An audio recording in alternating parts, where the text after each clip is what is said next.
लगातार किसान दिल्ली में जो है ना टिकरी बॉर्डर है, संधू बॉर्डर है, लगातार 12-13 दिन से बैठे हैं। उनकी यही डिमांड है कि जो 3 काले कानून है, किसान विरोधी 3 काले कानून, उसमें किसी तरह का संशोधन नहीं चाहते।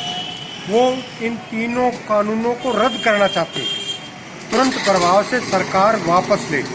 और जिस तरह से इस केंद्र सरकार की, भारतीय जनता पार्टी की सरकार ने कई दौर की बातचीत किसानों के साथ की है, लेकिन उसका कोई परिणाम नहीं निकला। किसान संगठनों की तरफ से आज का ये भारत बंद का आयोजन किया गया था। इसी के तहत शिवानी में भी किसान सभा ने और विभिन्न राजनीतिक दलों के प्रतिनिधियों ने इसमें आज के इस आंदोलन में हिस्सा लिया। मैं भी इंडियन नेशनल लोकदल पार्टी की तरफ से इस आंदोलन में शामिल हुआ। इंडियन नेशनल लोकदल पार्टी भी जो ना किसानों का पूरी तरह से सहयोग और समर्थन कर रही है। और आज हमारा मकसद किसी राजनीतिक उद्देश्य से नहीं, बल्कि किसान, मजदूर, व्यापारी, कर्मचारी, महिला, युवा, सभी वर्गों के लोग आज ये चाहते हैं कि किसान के जो एक किस्म से डेथ वारंट है, तीनों काले कानून तुरंत प्रभाव से सरकार वापस ले और अपना हट धर्मितापूर्ण रवैया छोड़ दे। सर, ज़्यादातर लोगों को 3 कानून के बारे में पता नहीं है, आप थोड़ा समझा सकते हैं कि 3 कानून क्या है, जो ज़्यादातर किसानों को क्या दिक्कत है इससे? देखो, जिस तरह से ये 3 अध्यादेश, सरकार 3 अध्यादेश लाने का काम किया। अध्यादेश हमेशा उस वक्त लाए जाते हैं जब देश के अंदर कोई विकट परिस्थिति हो और संसद का अधिवेशन ना चलता हो। उस स्थिति में जो है ना ये अध्यादेश लाए जाते हैं। लेकिन इस सरकार की नीयत में खोट था, इसलिए कोरोना काल के दौरान आपदा को अवसर में बदलने का काम किया है, ताकि कोई विरोध की आवाज ना आए, किसान मजदूर इसका विरोध ना करे। ये जो अध्यादेश है ना, पहला अध्यादेश जो मार्केटिंग की व्यवस्था थी, मंडी की जो व्यवस्था थी, इस सरकार ने जो है ना, ये सरकार उस मंडी की व्यवस्था को खत्म करने जा रही है। मंडी के अंदर ना किसान कोई अपना उत्पाद लाएगा, ना उसकी कोई खरीद होगी।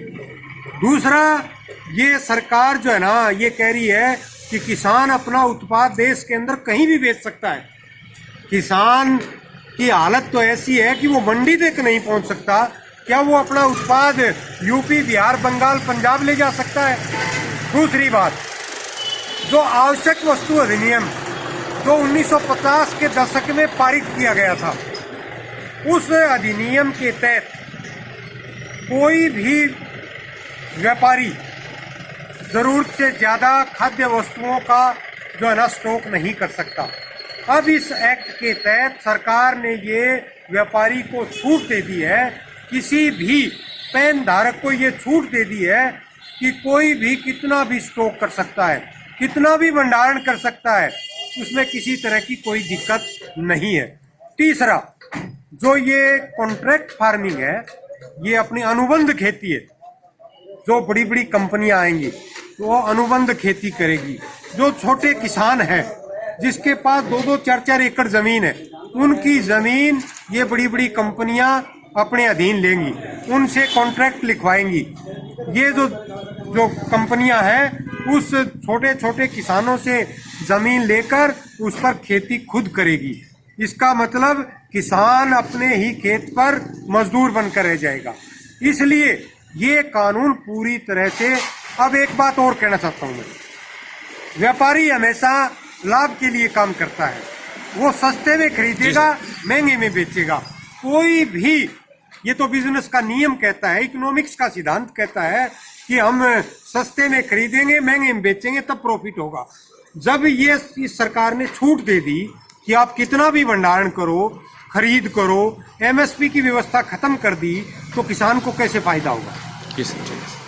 सर, जैसे कि आज आपका ये कार्यक्रम सफल रहा, मार्केट का पूरा सहयोग रहा, तो सरकार ने आप अपनी मनमानी फिर चलाई, तो सर क्या आगे क्या रहेगी आपकी रणनीति? मैं एक बात की प्रशंसा किसान संगठनों की करता हूं, और जो ये पंजाब से एक ये किसान वर्ग की तरफ से चिंगारी उठी है, जिसको ये भारतीय जनता पार्टी की सरकार कहती है कि इसमें आतंकवादी घुस गए, ये कांग्रेस का आंदोलन है, ये विदेश द्वारा प्रायोजित आंदोलन है। मतलब तरह तरह के नामकरण देकर इसको तोड़ने का काम कर रहे हैं। सबसे बड़ी बात तो ये है कि किसानों का आंदोलन अपनी ठीक से लाइन पे चल रहा है, वो शांतिपूर्वक आंदोलन है और अंतर्राष्ट्रीय स्तर पर भी इसका जो है ना वो सहयोग मिला है।